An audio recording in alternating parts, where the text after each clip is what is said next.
দীর্ঘ 14 দিনের লড়াইয়ের অবসান হলো, আর জ্ঞান ফিরল না। মাত্র ৩৯ বছর বয়সে কর্মময় জীবনের ইতি টানলেন অভিনেত্রী সীমানা। হাসপাতালে দীর্ঘ 14 দিনের লড়াইয়ের পর সবাইকে কাঁদিয়ে চলে গেলেন অভিনেত্রী ও মডেল রিশতা লাবণী সীমানা। মঙ্গলবার সকাল ৬টায় চিকিৎসাধীন অবস্থায় হাসপাতালেই তার মৃত্যু হয়। এ খবর নিশ্চিত করে সীমানার ছোট ভাই এজাজ বিন আলী জানান, গত ২১ মে রাতে হঠাৎ অসুস্থ হয়ে পড়েন সীমানা।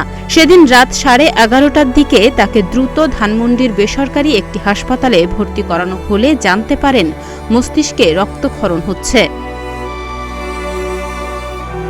পরদিন উন্নত চিকিৎসার জন্য সীমানাকে ধানমন্ডির আরেকটি হাসপাতালে নেওয়া হয়। এরপর চিকিৎসকদের পরামর্শে তাকে ন্যাশনাল ইনস্টিটিউট অব নিউরোসায়েন্স হাসপাতালে ভর্তি করানো হয়।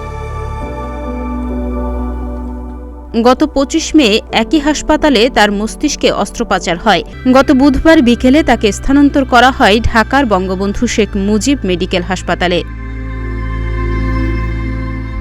চিকিৎসকরা জানান, তার মস্তিষ্কে রক্তক্ষরণ হয়েছে। এরপর শারীরিক অবস্থার অবনতি হলে পরদিন আরও উন্নত চিকিৎসার জন্য সীমানাকে ধানমন্ডির আরেকটি হাসপাতালে নেওয়া হয়।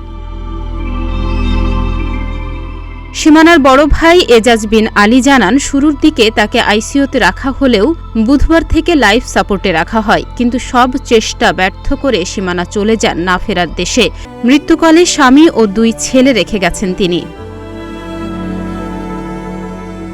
সীমানা ২০০৬ সালে লাক্স চ্যানেল আই সুপারস্টার প্রতিযোগিতার মাধ্যমে বিনোদন অঙ্গনে কাজ শুরু করেন। দারুচিনি দ্বীপ সিনেমায় অভিনয় করে প্রশংসিত হন তিনি। পরে নাটকেও অভিনয় করেন, কিন্তু হঠাৎ করেই ২০১৬ সাল থেকে অভিনয় থেকে বিরতি নেন। পরে অবশ্য জানা যায় মা হওয়ার জন্যই এই বিরতি। 2 বার মা হওয়ার কারণে তার এই দীর্ঘ বিরতি। সীমানার সন্তান শ্রেষ্ঠর বয়স 8 বছর, আর ছোট সন্তান স্বর্গ 3 বছর বয়সী।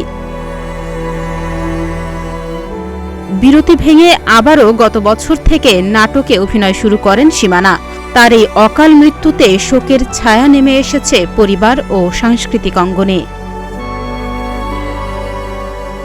ডেস্ক রিপোর্ট, প্রতিদিনের বাংলাদেশ।